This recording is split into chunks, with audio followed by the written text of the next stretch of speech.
Hey, hi, welcome you all. Hi, welcome you. Hi.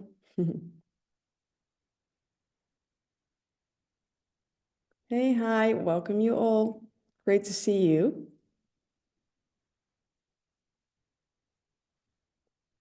Welcome you all. Hey, hi. If you like, you can share who you are and your position. So your role, if you like, you can share it in chat. So welcome to the webinar. And if you feel like you can share your role, where you come from and where you work for, you can share it in chat.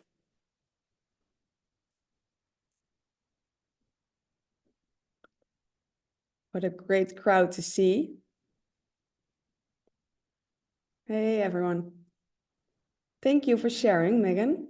So where would be great to introduce yourself and where you work and what's your role and what's your position.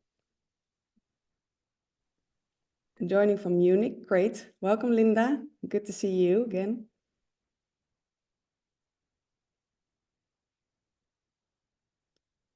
And in the meantime, we wait for everybody to join and to come in, as we have still some minutes left. Could be just running out of a meeting and jumping into this webinar. So we give people some time. Hey, hi. Hey, Albert, great to see you and to have you here.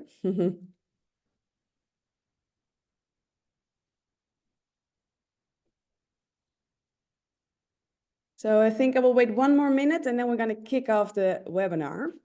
So everybody who was on time deserves all the time.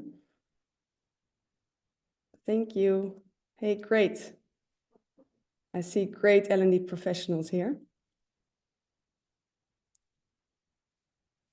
Okay, let's kick it off. First of all, welcome you all to this panel discussion. It's all about prove your case, repositioning your L&D for business impact. Super exciting topic. Today I'm not alone. I'm with 3 expert speakers. And before I'm going to introduce themselves, we go over the agenda. So what are we going to explore today? We're going to explore about how to turn stakeholder resistance into buy-in. We're going to think of and also share our thoughts about how to link learning and business needs and how to report and present impact for the business. So basically, we're going to talk about the challenges you as an L&D professional is facing. And also, how can you position yourself as a strategic partner? Something I'm super excited about and I'm also really interested in. But before I'm going to introduce myself, I will briefly go over about Lepaya. As some of you might know Lepaya and some might not know Lepaya. Basically, Lepaya is, our mission is to upskill workforces to create real business impact. And what we actually do is we empower you, the L&D professional, to really be the strategic partner and to work as a strategic partner and to drive impact with all the learning and development programs you're launching or managing within your company. And what we do is we develop and we design learning programs. Before I'm going to share and introduce the expert speakers, I will share about who am I. I'm Juliet and I work as a strategic L&D consultant at Lepaya. And yeah, I really like to work with my clients and to dive into the topic of today and to come with great solutions and to be that strategic partner also for my clients. I'm talking too much now because I really would like to introduce the speakers as they are really experts on this topic. And before, so not before, but first of all, I'm going to ask Sarah to introduce yourselves and with your introduction, if you can also give an answer on what would be your vision of a strategic L&D business partner. So what's your vision and who are you? So Sarah, the floor is yours. Sure. Thanks, Juliet, and hi everyone, and welcome to this webinar. I am Sarah. I'm a senior learning specialist at Exact. We are a software company and based in the Netherlands. And to me, a strategic L&D partner is a keen observer of the business. It's a person that goes around, look, talk, listen, and looks at this business not only from the inside, but also from the outside.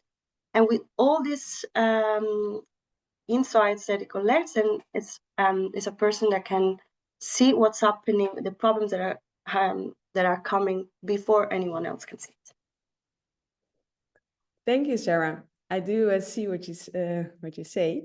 And let me introduce Lavinia. Can you introduce yourself and also your vision on what is a strategic business partner? Of course. Thank you, Juliet. So I'm Lavinia. I am a founder and a learning architect at Offbeat, and Offbeat is a learning space for L&D professionals because we don't need just to take care of everyone else's learning, but we need to take care of our learning as well. So that's what we're trying to do with Offbeat. And regarding your question, I'd say I totally agree with what Sarah said. And what I would add is that it's also about not taking on requests that are not clear or that don't have a deeper meaning, because I think there's this famous quote that says that strategy is as much as you don't do as you do. So yeah, I think just trying to do everything and spreading yourself too thin actually diminishes the impact of an L&D. So it's a lot about focus and yeah, just taking on issues that are extremely important for the organization. Thank you. So basically, indeed, about focus, saying no, and yeah, focus on the strategy you have set, and then follow that direction. Yeah. Thanks, Lavinia. Janar, can I ask you to introduce yourself? Sure, of course. My name is Janet. I'm an L&D manager at Olympus EMEA here in Germany, in Hamburg, and mostly taking care of sales enablement and sales topics and sales training.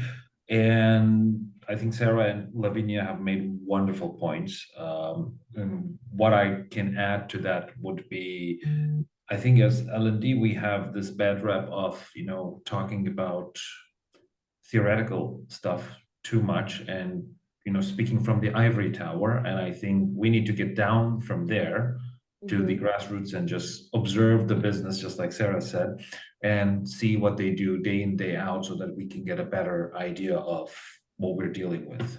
And that's pretty much it for me. Yeah. So really dive into the business and see what people are facing and see their challenges and really talk with the business. Thank you, Jana and Sarah and Lavinia. Great to have you all here. Before we dive into the next question, I was wondering actually so do you see yourself as a strategic L&D partner?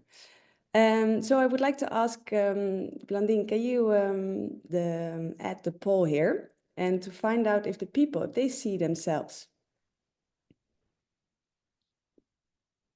So do you see yourself as a strategic partner in your business?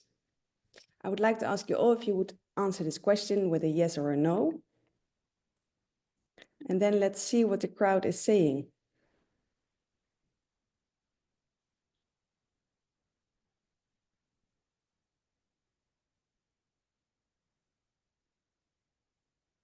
So waiting for the answers currently.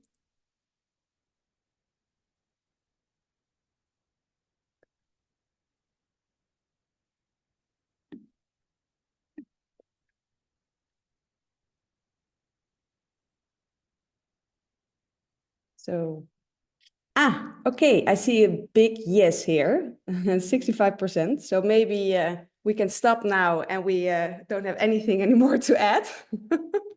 But let's dive into the topic. But it's great to see that a big percentage of the crowd, you see yourself as this strategic partner. So let's dive into the first or before we dive into the first question, there are some interesting results, or not even results, but some interesting data. And that shows that being a strategic L&D partner really matters. And to see these numbers, the source is, for example, the World Economic Forum, the numbers, they don't lie. So really we see like 100 million jobs could be displaced even in 2030. So it could mean that like a lot of jobs will displaced without any upskilling. And we also see like 88% of organizations, they are really focused on how to keep people on board and like what to do for employee retention. And usually we see it's upskilling or investing in learning and development. So being that strategic L&D business partner is really something that matters. To dive into a topic, first of all, what are actually the main blockers that's keeping L&D away from becoming a strategic partner? And Lavinia, can you share me your thoughts on this? Yeah, of course. I think traditionally in L&D, we've been used to like receiving all sorts of requests from people managers, from HR business partners, from individual contributors.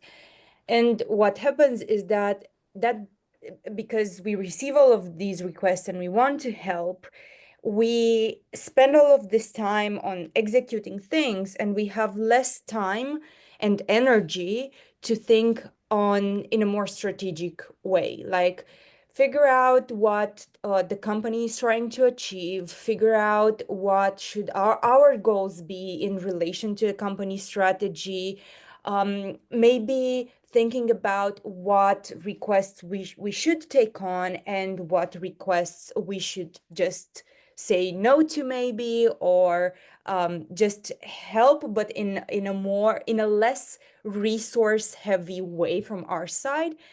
And I think that creates a vicious cycle, because if we take on all of those requests and if we don't have time for that strategic work, our stakeholders end up thinking that that's what we are. We execute things, and we don't need access to company strategy. We don't need that time and energy to think more strategically, because we're just there to execute things. So yeah, I think this vicious cycle is the biggest problem, and it comes both internally from us and from our stakeholders' perceptions as well. Yeah, and Jenna, I see you also. You can relate to Lavinia's answer, I think. What would be vision? Definitely, and wonderful point, actually. So a lot of good sentences and words, but what I can also say to that is, like, in connection with that, is it's kind of our fault that we haven't, made a very good job of explaining to people who we are and what we do best. But there's also another way of doing this, right? So pushing back when it comes to all these training requests and training center requests, we can do that in a more thoughtful way, instead of saying, oh, this is not a training problem, or training alone won't fix that. That creates a lot of resistance. And the next time that you have to go to your stakeholders and ask something from them, they will remember you as this guy who said this to them, right? So, but instead of that, maybe we can bring them in a little bit and just lead them to some other issues, so that they can understand that, oh, this might not be a training issue or an L&D issue at all, right? So just constructively pushing back, I think that's very important, and not going for crazy overhauls of the system because it's going to make everything better, but just like, let's do 5% improvement, and the next time it's going to be probably 10%, right? So I think that's pretty much it for me. And Sarah, you're yeah, sure. I think also another hindering factor is our failure to actually present the results of our interventions. So like Lavinia just said, like, we do, like we are a training factory, always focus on delivering, that, we forget to go back to what we're supposed to achieve. Did we really achieve that? And did we share that back with the business. Yeah, indeed. And in the meantime, I'm also interested to ask the crowd here, what would be main blockers for you to become a strategic, or actually to work as a strategic partner? Can I ask again a poll to bring it up and to find out what would be main blockers for you? Meanwhile, while we respond to the poll, I just want to say that Megan is making some great points in the chat. And I wanted to respond to one of her comments, because I think it's also an issue regarding people's mental models related to learning. Because if people have been used to staying in a class to learn, that's all they know, leaders included. So that's why they're asking maybe for training or e-learning most of the time. And I think there's a lot of education that needs to happen regarding what learning really is, like what good learning really is, for us to be able to have a wider spectrum of solutions to address the different issues that we find in our organizations. That's an excellent point, actually, because I think it's not about what we know, what like our wide spectrum of L&D, but what our stakeholders can understand, right? If they only have this meaning of like, oh, people need to sit in front of something and they need to listen to something, and that's learning. But as L&D pros, we have a lot of tools, a lot of modes for that, right? So definitely, yeah, that's a very valid point. Thank you, Lavinia. Yeah, and also thanks, Megan, for bringing this up. In the meantime, we had launched a poll and to find out what would be like main blockers for you. As you see here now, like the results said, making L&D as a business priority. That's basically something you're facing. That would be a blocker from your side. So to really make it as a business priority, and actually to make the bridge here to the next question, because if you would make it a business priority, you need to have stakeholders buy-in, and stakeholders around you really need to see and also embrace the power of learning and development for the business.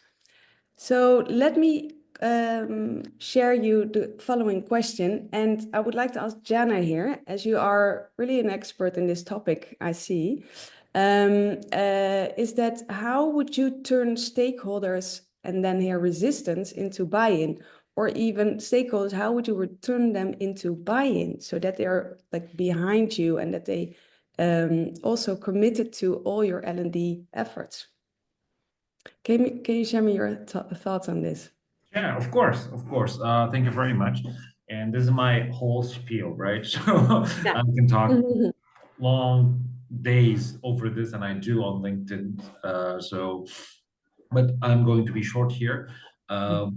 So businesses don't buy into training or learning or personal development. They buy into solutions for their pain points, their pains, right? And stakeholders or business leaders, they are just human beings like us. So they act with emotions, they act with biases, and they act with mental shortcuts. That is an important thing. And there are hundreds of examples of this happening every day. Sales is using this, marketing is using this to influence people's decisions. So why not us? We can also do this, right? So instead of fighting against human nature and being really in with data, you can use data, and on top of that, use the human nature, use these emotions, use these biases, use these mental shortcuts to get your buy-in, right? For example, and how do we do this? Just like a very, very short example. Let's say you're pitching a development initiative, like a leadership development initiative, right? And you have your data, it's airtight, right? And you talk about it's going to increase productivity because you have this and this, like you have everything ready. And after you finish, you look at the people, and the decision makers are silent, and they say, yeah, sure, but this sounds expensive, and let's revisit it next quarter, right? And you're like, oh, I did everything. Common sense. Do these people not understand logic and stuff like that? You can start thinking about it, but they're actually making those decisions based on their biases, emotions, and their mental shortcuts, right? But we can reframe this, and I think Lavinia also talked about this a little bit, right? So we can reframe this. Instead of talking about, I don't know, the things, the benefits that are potential and that are in the future, let's talk about what we can lose now if we don't do this, because loss aversion is one of the most primal things that we have, right? So let's say without this initiative, we risk losing our sales talent, and this will amount to X amount of dollars or euros in productivity or in profits. And at that point, the stakes feel a little bit more real, and they're like, okay, so this is not a nice to have, this is not a benefit, this is something we have to do right now. So that's one of my examples, and one of my examples related to loss aversion, and there are many of these. Yeah, and Lavinia, can you share me your thoughts on turning stakeholder resistance into buy-in? You know, I'll start with the most basic one, and I think sometimes you just need to do whatever they're asking of you. Just because you need to build that trust. I think trust is the most important thing for you to gain that buy-in, because you can be the most competent L&D out there. If people don't know you and if they don't trust you, your knowledge is not it's not going to be used in an impactful way. So you might need, and you can tweak it a bit, but you might need to do some things for your stakeholder too. And I see that Megan is completely against my idea here, which is very interesting.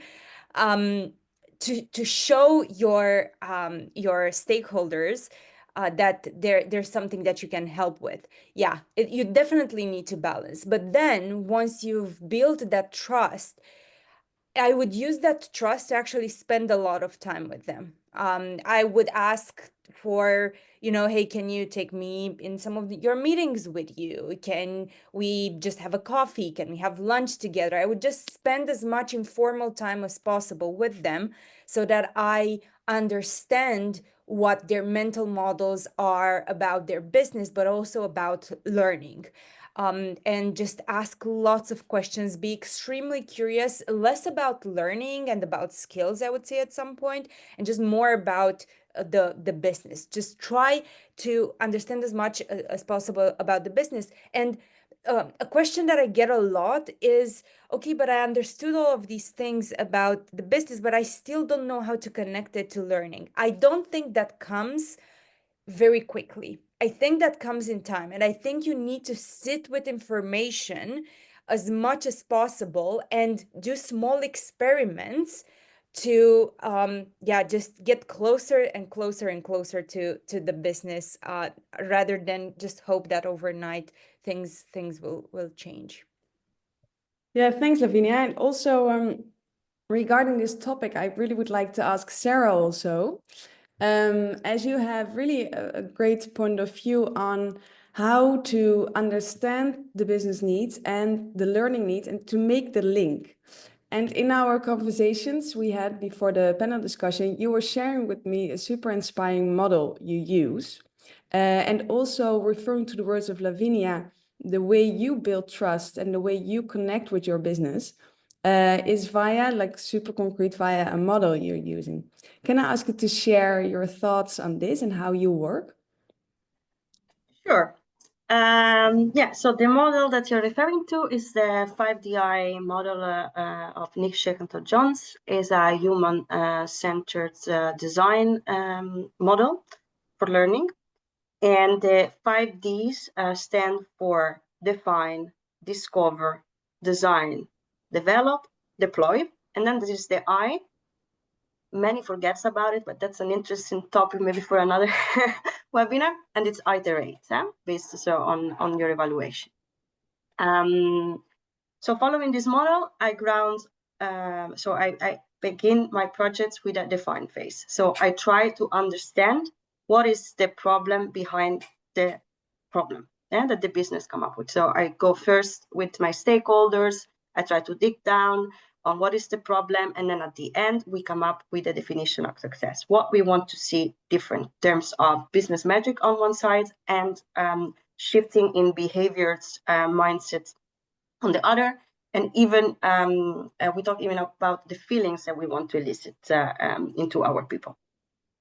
Then after this, I go to the, after we define success, I go to the people, so to my colleagues, and I try to understand what are their needs, what are their challenges, and what they find important. And I do this instead of like in the model, they suggest a focus group. With my experience, I really saw group bias in place, like the big mouths that always speak more than the other. So I decided to go one-on-one with 5-6 people, and it gives me much richer perspectives and insights. And like in a nutshell, what I do during these interviews, I try to understand, okay, what are the forces that are pulling people towards the behaviors that we want to see, and this shifts in mindsets, and what are the forces that are pushing them in the opposite direction. Mm-hmm. And that's really interesting. And at the end, I crystallize all these insights into a behavioral persona. And then I can, it opens a very interesting conversation with the stakeholders, because we can show that there is a training might be part of the solution, but it's also a small part. Sometimes there are other things that are pulling people, that are pushing people in the opposite direction. There can be lack of communication, processes that are not in place, support that is lacking. So that's very interesting, and a very nice methodology to also show the stakeholders that it's not only that, sometimes maybe it's not even training at all, and that the other forces at play. Yes, thank you. Thank you very much, and also for sharing the way you work. And I think inspiring for the crowd also to use this model and really implement it during your work. Yeah, I think a topic like to talk about for hours. We do need to go further, and also we thought to share with you some ideas on how would you present your findings and results. And here also, first of all, let's bring up a poll and ask to the crowd, how would you present your findings and results currently? So how are you doing it currently? Let me ask you to bring a poll. Yes, and you can fill it in again. So how are you presenting your L&D impact currently?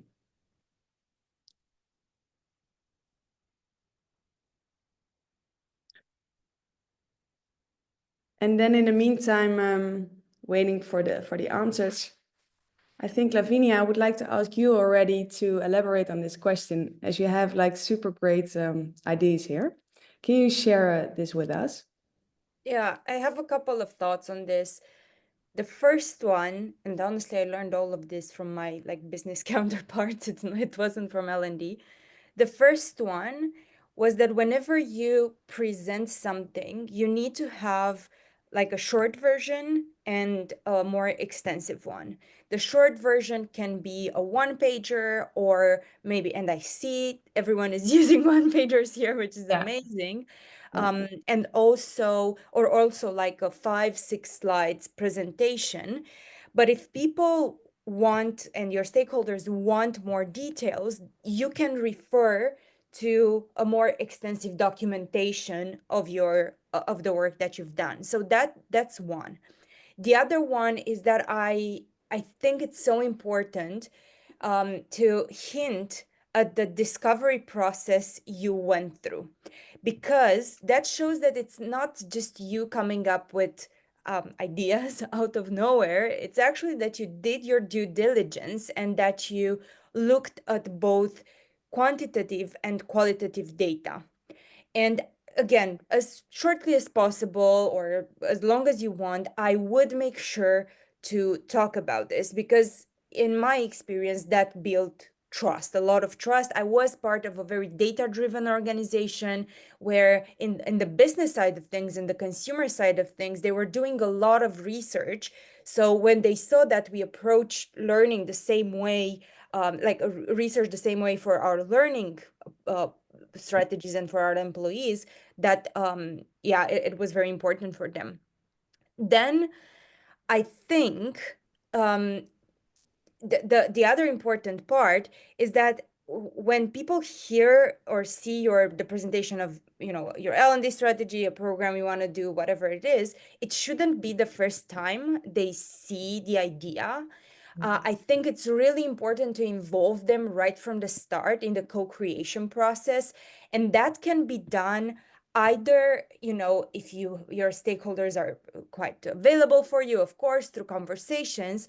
But we did this in my previous team, even over email, just dropping people some questions over email and asking them, what their thoughts were. So what happens is that you activate another bias. Apparently, we talk a lot about biases.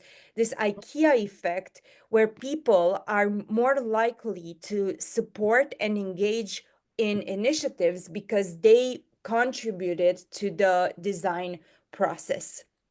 So yeah, I think these three things are very important. I'm just checking my notes to see if I'm missing something. But yeah, I think these are some thoughts that I have. And Jana, how would you present your findings? Thanks a lot, Lavinia. Well, agreeing a lot with Lavinia here. Like, brevity is very important. I think I would say just do your homework, get the data if there is any, because sometimes there isn't, and map the issues that you have or that you see to real losses. For an HR director, it could be retention. For a CFO or a finance person, it could be money. Completely different things. So adjust every single time you are pitching, and that's pretty much it. And on top of what Lavinia said, obviously. And how would you present it? Will it be like in a one-pager or via presentation, or how do you do it? I would do a mix of those approaches, because sometimes some people require more detail, like from the get-go. So yeah, but I will always start with a infographic kind of one-pager. So this is the issue, by the way. You want to talk more about it? Let's talk. Yeah. And Sarah, you present also a lot your reports and your numbers within the business. How do you do it? So I'm also a fan of to keep it very short. Yeah. And so I usually try to report on the change in that behavioral personnel, and I'm really doing the research phase. So I had to show them to a story. So I really go to the storytelling and for the success cases. Yeah, I remember indeed you mentioned that you really build a story around it. So you build your persona and then a story, and then the way you present it, it's like a story to tell, and it's connected with with behaviors and also the business impact you're thriving. Yeah. Sorry to drop in, but I was in a workshop at some point, and they were talking about the difference between the heart and the head. Like, some people are more attuned to like data and seeing graphs, and with some stakeholders you need to do that. But with other stakeholders, they are more attuned to hearing stories about their employees. And I remember very funnily, you really need to understand your stakeholders, because very funnily, my previous chief financial officer in my previous company, you would think that he would be a very data focused person, and he was actually a softie, and he definitely responded best to stories. So yeah, we have some assumptions about some stakeholders or maybe some areas of the business, and we really need to check those assumptions to make sure that they listen to us when we talk. Yeah, so really what you're saying, that get to know your stakeholder, know how they want to receive information. So really to get also buy-in from them. And this is also, it's sort of like a marketing way of working, but it's something that's really needed also for L&D professionals to show their strategic vision of their work. Thank you for sharing your thoughts.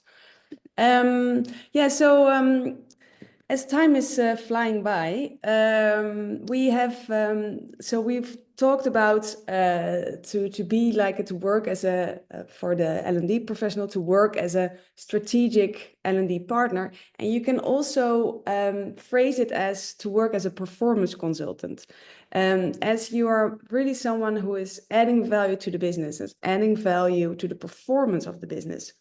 And to summarize it a bit, is Jana really focused on, okay, how to win stakeholder buy-in. We've looked into also how to link learning and business needs.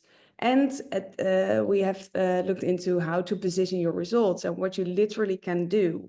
Use one-pagers or presentations and to really understand your stakeholder. Because we can talk for hours, and I also would like to leave some time for a Q&A. But before that, I thought to share some inspiration with you. And at Lapaya, we have just launched a guide, an L&D strategy guide.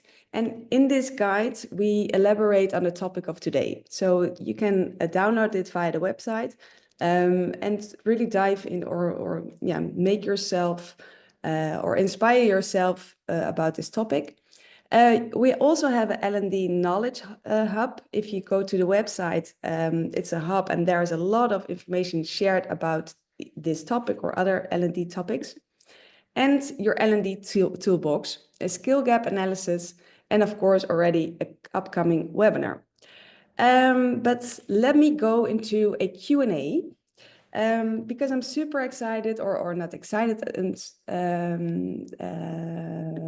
curious if you would have some questions, if the audience have some questions to the expert speakers, for example, to Sarah or to Jenna or to Lavinia. So I go to the chat. If there would be some questions. And I see some questions about downloading. Are there some questions for the speakers? And maybe even while we're waiting for some questions, I would like to ask you, Jenna, Sarah, and Lavinia, what is it if you look back on the topic we are discussing, what would be like a big key takeaway for you? Jenna, can I ask you? Yeah, and also of course. a tip for the crowd. Yeah. I think just do your homework, get your data, or talk to people and have some sort of qualitative data from people. Adjust your approach every single time when you are talking to different stakeholders, different people, and please be empathetic to your stakeholders' mental shortcuts and biases, because that's really important, because we're all humans at the end. Thank you, Jenna. So do your homework. It's a strong one. Sarah, there's also a question for you. How can storytelling make business findings more impactful? And what are some storytelling techniques you use? So can you ask or answer this question? Sure. Well, so first of all, I really think that stories have the power to move us and to trigger empathy. And besides are also grounded on data. So it's not that my story is a story I make up, it's a story that I observe with the changes that I observed, or like with the reconnected to the business metrics. And also because I have the data from before, which is very important, you have to have your baseline data. So I show first all the story of, I don't know, Emmy, she's a new team lead, she doesn't know like what is expected from her, and this is what she stumbles upon. So I tell all the story, how it was, and then I show this is,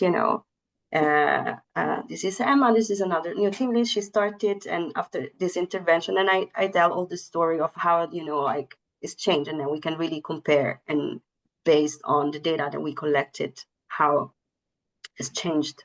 So I really start from the personas, and then it's not really it's not demographic. I don't go into that, data. I really like try to make it, okay, go through either a transition or either a project of our learners. And I try to tell them from their eyes and to stimulate an empathy in the listener.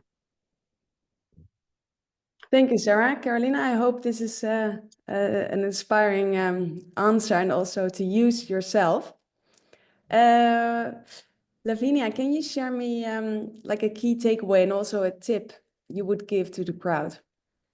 Yeah, for me, the takeaway is that it's really hard. It's not the easiest shift that you will make as an L&D.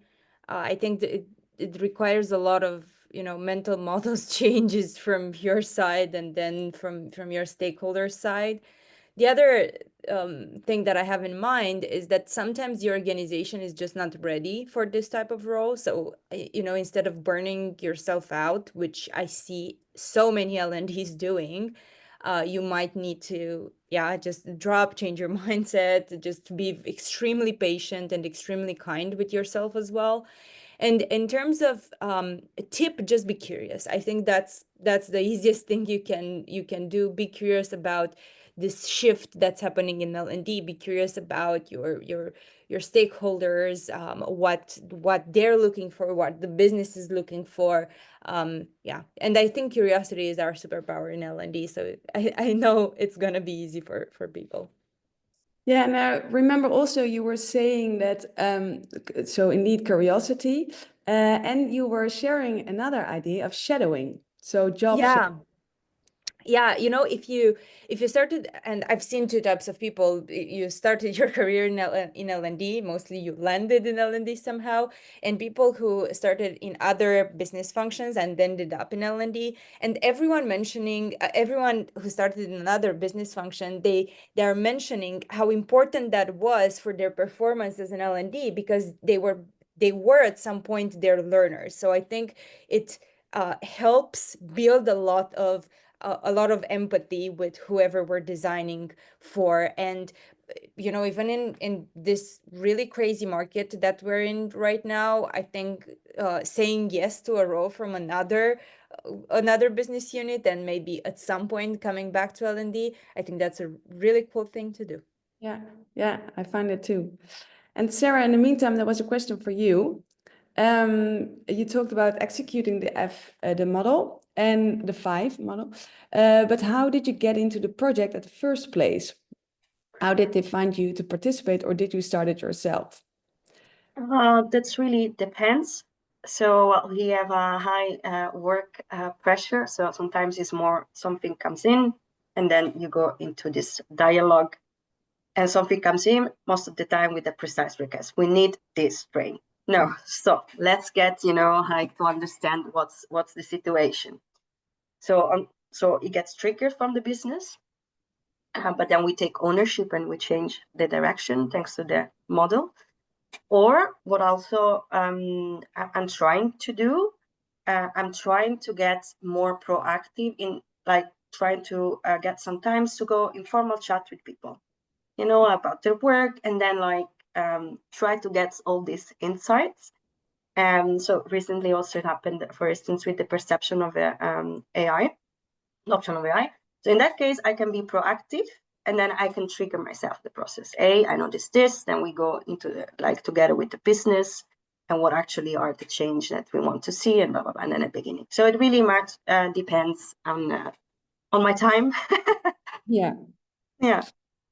Thank you for your answer. And also, as we have 1 minute left, I would like to ask you, what would be your key takeaway and tip for the audience?